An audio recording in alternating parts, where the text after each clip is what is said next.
It seems like nowadays, a lot of big-budget AAA games are falling short of expectations despite the huge amount of money poured into them. Interestingly, smaller budget games often have more room for creativity. When a game costs a fortune to make, there's a lot of pressure from the business side to protect that investment. That's why you see microtransactions shoehorned into AAA titles, even when they don't really fit. That's why I want to talk about 10 awesome AA games that can hold their own against the big AAA titles, or even offer a more enjoyable experience despite their lower budget.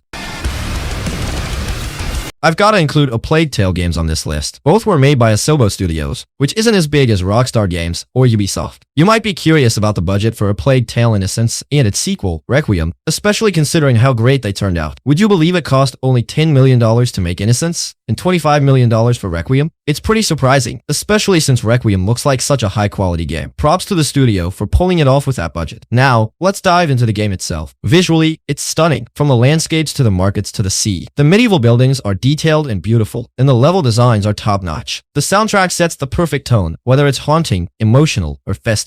And the voice acting? Incredible. The gameplay is where this game really shines. It's unique and different from others. While it's still a stealth game at its core, the protagonist isn't super tough, but you've got more ways to fight back this time. What, the story? That's the real gem. It's up there with The Last of Us Part 1 in terms of emotional impact, and it's as moving as Red Dead Redemption 2. Come on. A Way Out, released in 2018, is an action-adventure game by Hazelight Studios. It's a co-op game where you and a buddy team up to bust out of jail and take down a mutual enemy. This game offers an incredible experience. While the gameplay itself isn't mind-blowing, it's the interactions between characters and the storyline that really shine. Throughout the game, you'll find all sorts of things to do together, like playing darts or basketball. It's a neat way to strengthen the bond between the characters and show their relationship growing. The story and dialogue are top-notch. They feel real and draw you in completely. For a game with a budget of only about $5 million, it's seriously impressive what the studio pulled off. If you haven't tried it yet, it's definitely worth a play. Keep it up, boys. Life is Strange. I love this game. It's a very different, story-rich, and will make even the coldest of hearts feel emotional. Don't Nod made a wonderful game and has proven that their small team can make an amazing, beautiful, heartfelt game. A big cut in the budget, but the team still managed to offer a lot better experience than their first game. Remember me, in my opinion, Life is Strange is slightly similar to games of the Telltale series. Your choices affect the outcome of the game and make subtle or huge changes throughout. You feel empathy for the characters in the world, and whilst handling mature themes such as depression, the game grips you to your seat. It is amazing, a masterpiece. The music and art design are unique and aesthetically pleasing, which is a nice change from the usual games we play. I totally recommend this game. Evan doesn't say much to me, but Hellblade's Senua's Sacrifice is a tough one for me to review. It's incredibly well made, but it wasn't exactly enjoyable for me. That's because it deals with heavy stuff like mental illness and psychosis. It's not meant to be a fun experience, but rather a deep and sometimes traumatic one. The gameplay is pretty simple, mostly involving walking around and solving puzzles. There's some combat too, kind of like Dark Souls, but not as intense. Visually, the game is stunning, even years later. The environments are beautiful yet eerie, and the sound design is top-notch. Definitely play with headphones to get the full experience. The voices you hear throughout the game are part of its attempt to simulate psychosis, but it can get overwhelming. It's not a game for everyone, but I still think it's worth trying. Plus, it's impressive that such a small team made something that rivals AAA titles. quiet. Detroit Become Human is hands down the best choice-based game ever. Seriously, every decision you make affects the story, and get this, it has a whopping 85 possible endings. Talk about endless possibilities. You can play this game over and over and still discover new stuff. It's set in Detroit in 2038, where androids have taken over lots of jobs, causing tension. When these androids gain free will, things get even more intense. You follow 3 main characters, each with their own story. Even small details, like the android greeting you in the menu, show how much heart the developers put into this game. It's super non-linear, which is rare and cool. I totally recommend giving it a go. It's one of the best in its genre, and will keep you hooked for days. And get this, it's made on a budget of only 30 million euros. That's seriously impressive for a game of this quality. What Remains of Edith Finch is kind of like a walking simulator. It's a shame more people haven't tried it because it's a true masterpiece. The story is super sad, but the game itself is so original and interactive. The storytelling is top-notch, but the only downside is that it's pretty short. I really recommend playing it at least once. It'll only take a few hours of your time, but it's totally worth it. It's one of the best indie games out there. If you can, try to get it on sale because you can just wrap it up in one sitting, though it's still worth every penny.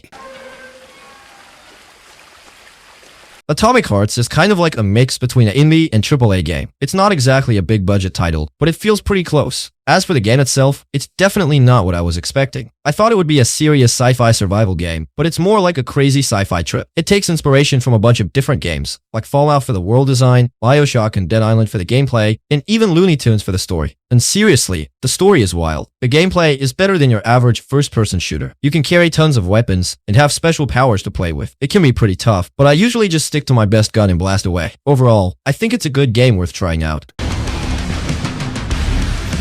It Takes Two is an absolute gem, one of the most unique games I've ever played. Like A Way Out, it's made by Hazelight Studios and needs to be played with 2 players. Each level is like its own little world, with different tools and skills you need to use to move forward. It keeps the game feeling fresh and exciting, with a mix of puzzles, action, and fun. The puzzles were just challenging enough that I only had to look up a couple on YouTube. Overall, the game is almost flawless. I'd love to see more like it. I think more developers should make couch co-op adventure games like this. And get this, the budget EA gave to Hazelight was only about $3.7 million. It just goes to show what a great job they did. Plus, the game has an overwhelmingly positive rating, which says it all. It's getting better the more I move. I hope so. Oh, Cody, will you please focus? Alright. Kingdom Come Deliverance is a game that demands a lot of patience. It's all about realism, so things that are quick in other RPGs take way longer here in real life time. But man, the world they've created is so believable. It's tough and unforgiving, and the combat is tricky. Still, I had a blast playing it. There's so much to do. You could sink hundreds of hours into it. But I'll be honest, it's not for everyone. You really need to be patient and willing to learn the game systems. And let's talk about the sound design. It's amazing. You can tell what kind of terrain you're on just by listening to the horse's hooves. Overall, I really like this game and would definitely recommend it. Plus, it had a pretty big budget of around $36.5 million, which shows in the quality.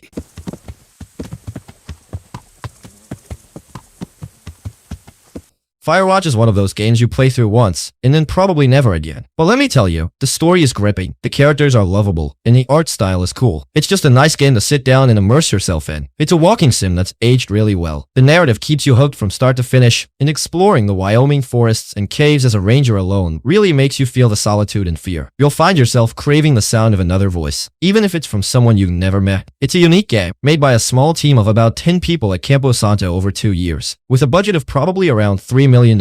They did an amazing job.